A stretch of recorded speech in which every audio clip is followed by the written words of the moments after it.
नमस्कार, आप सभी का स्वागत है। शुरुआत करने से पहले एक कमेंट का हम जिक्र करना चाहेंगे। कमेंट ये था कि सुदेश जी, आप ऐसी घटनाओं को वर्णित करते हुए अच्छे नहीं लगते। आपको वो अच्छे लगते हैं जिनके बारे में इस घटना का जिक्र हो रहा है। कल का एक एपिसोड था जिसके अंदर 80 साल के बाबा को एक्सपोज किया गया था। जानवर को ऐसा प्रताड़ित किया गया था कि हमारी रूह कांप जाए, इसलिए हमने उस चित्र को पूरी तरह से ब्लर किया था।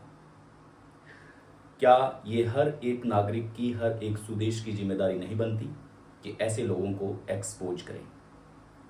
क्या हम सही और जो अच्छी लगे समाज में उन्हीं घटनाओं को वर्णित करें? ऐसे कुकृत्य को हम छिपाएं, आप ये चाहते हैं, ताकि वो समाज में वापस ना आए। आपका जवाब क्या होगा? आपकी कमेंट का मुझे बेहद इंतजार रहेगा। आज की हम सच्ची घटना शुरू कर रहे हैं। इससे पहले आपको बता दें कि अगर आपके पास भी ऐसे कॉल आते हैं और अगर आप भी ऐसे दलदल में फंसते जा रहे हैं तो सावचेत रहें, क्योंकि लेने के देने पड़ सकते हैं। आज की ये सच्ची घटना शुरू होती है एक फ़ोन कॉल से। एक दुकानदार अपनी दुकान में बैठा अपने व्यापार का सामान बेच रहा है। तभी उसके पास एक कॉल आता है। फ़ोन पर उसे बताया जाता है कि फलाना फलाना फलाना इस जगह से एक महिला बोल रही है।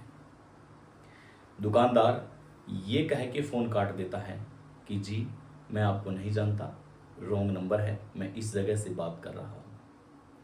दुकानदार अपनी वापस दुकानदारी में लग जाता है। 1 घंटे पश्चात वापस उसी नंबरों से कॉल आता है।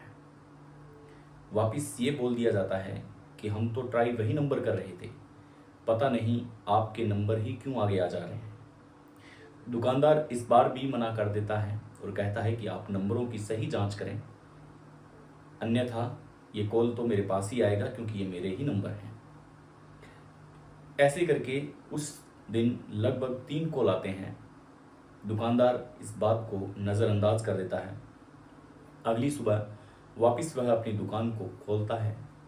दुकान खोल के अपनी दुकानदारी शुरू करता है। तभी उसके फ़ोन की रिंग बजना शुरू हो जाती है। वो कॉल उठाता है, वापस उसी महिला की आवाज़। महिला कहती है कि अब पता नहीं बार बार आपके पास फ़ोन क्यों आ रहा है। इस पर दुकानदार भी पिघल जाता है और दुकानदार कहता है कि अब आ ही गया है तो नंबर सेव ही कर लें। मैं इस जगह से फलाना फलाना आदमी, ये मेरा नाम है और ये मेरी दुकान का नाम है, इस जगह से मैं बोल रहा हूँ।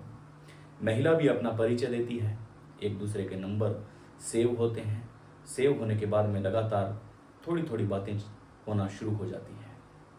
लेकिन दुकानदार को ये पता नहीं था कि वो एक बहुत बड़े हनी ट्रैप में फंसने वाला है।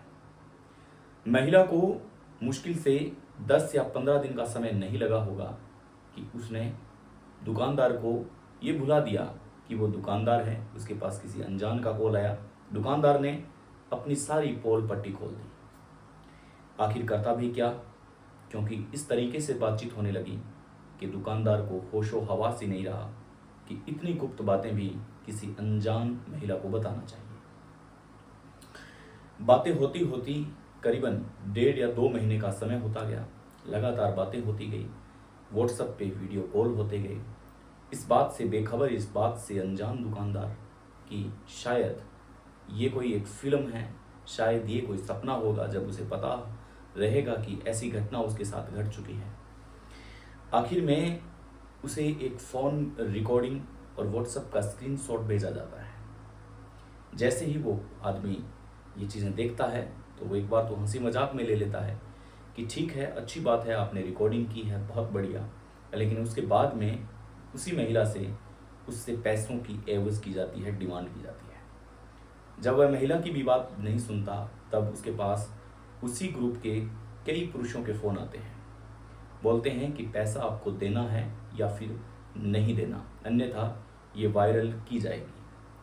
8 लाख रुपए की डिमांड शुरू हुई और वो अंततः आते आते 5 लाख तक सिमट गई। 5 लाख रुपए में बातें होती है, सारी चीज़ें तय होती है कि इस जगह आप पैसा ले जाइए, सारी रिकॉर्डिंगें डिलीट की जाएगी, सारे चलचित्र डिलीट किए जाएंगे। दुकानदार इस बात से एकदम निराश सुबह दुकान खोलता है, शाम को घर जाता है, इस बात से एकदम अनजान कि अब अगला कदम उनका क्या होगा। अगर एक भी ऑडियो, एक भी अगर स्क्रीनशॉट वायरल हो गया तो हो सकता है कि उसके गले में बहुत बड़ी आफत आ सकती है। वो दुकानदार घर से दुकानदार और दुकानदार से घर, दुकान से घर, लेकिन जब भी वो सोता है या खाना खाने बैठता है तो उसकी हालात ख़राब हो जाती है। वो बार बार ये सोचने पे मजबूर हो उठता है कि आखिर ऐसे उसने कौन सा गुनाह कर दिया कि इतनी बड़ी कीमत उसे चुकानी पड़ रही है। अब 5 लाख रुपए में सारी बातें कंप्लीट हो जाती है, लेकिन हनी ट्रैप के जो गिरोह था उसको भनक लग चुकी थी कि अभी भी इसके पास कुछ रकम बाकी है, यानी कि जाते हुए चोर के बाल पकड़े जा सकते हैं। वो अंततः लालच करते हैं और अंततः लालच करते हुए कहते हैं कि हर चोर पकड़ा जाता है। इसलिए वो लालच तो कर बैठते हैं, लेकिन वो लालच इस बार उनके काम नहीं आता है। वापिस इस बार उससे 3 लाख रुपए की एवज मांगी जाती है, 3 लाख रुपए की डिमांड की जाती है कि आप 3 लाख रुपए दें और 3 लाख रुपए के बाद में आपके केस को हम बंद कर देंगे, आपको हम भूल जाएंगे कि आप कौन हो, आपकी सारी रिकॉर्डिंग आपके सामने डिलीट कर दी जाएगी और उसी फ़ोन को भी डिस्ट्रॉय कर दिया जाएगा जिस फ़ोन में ये मसाला सामग्री पड़ी हुई है। पुरुष इस बार थोड़ा सतर्कता से काम लेता है। दुकानदार अपने किसी निजी मित्र को बताता है। वो कहता है कि इस प्रकार से मैं एक चुंगल में फंस चुका हूँ। इस प्रकार से कॉल आई और कॉल आते आते वो लगातार 2-3 दिन आती गई और उसके बाद में हम मित्र बन गए और मित्रता के बाद में वो बातें होने लगी जो शायद एक पुरुष और एक महिला अनजान के मध्य कभी बात हो नहीं सकती, लेकिन अब जानकारी इतनी गहरी निकल चुकी थी कि अब हो चुकी बातें, सारी चीज़ें रिकॉर्ड है। अब वो पैसे की डिमांड कर रहे हैं। एक बार तो पैसा भेज चुके हैं, लेकिन वापस वही 3 लाख रुपए पे आके अटक चुके हैं। इस बार उनका मित्र साहस से काम लेता है, उसको पुलिस के दरवाजे तक ले जाता है और ये झुंझुनू की मैं घटना बता रहा हूँ। पुलिस रिपोर्ट दर्ज करती है, उसकी छानबीन करती है और उसके बाद में उस पूरे गिरोह को पकड़ा जाता है। जब गिरोह को पकड़ा जाता है तब सामने सच्चाई निकल के आती है कि हनी ट्रैप के वो कम से कम 20 से ज़्यादा ऐसे मामले कर चुके हैं, 20 से ज़्यादा लोगों को अपना शिकार बना चुके हैं। तब उस पुरुष की, उस दुकानदार की आंखें खुलती है और अभी ये हर एक व्हाट्सएप स्टेटस पे है कि भी हनी ट्रैप का मामला हर गांव में चलने लगा है। तो कभी भी अनजान कॉल आए तो सतर्क रहें, सावचेत रहें, क्योंकि कभी भी अनजान कॉल आपके गले की हड्डी बन सकता है और जिस दिन ये बना उस दिन आप समझने से इनकार कर देंगे कि आखिर आप हैं या आप कोई और है। सतर्क रहें, सावचेत रहें, अपना ख्याल रखें। मिलते हैं एक नए एपिसोड में, तब तक के लिए नमस्कार, धन्यवाद।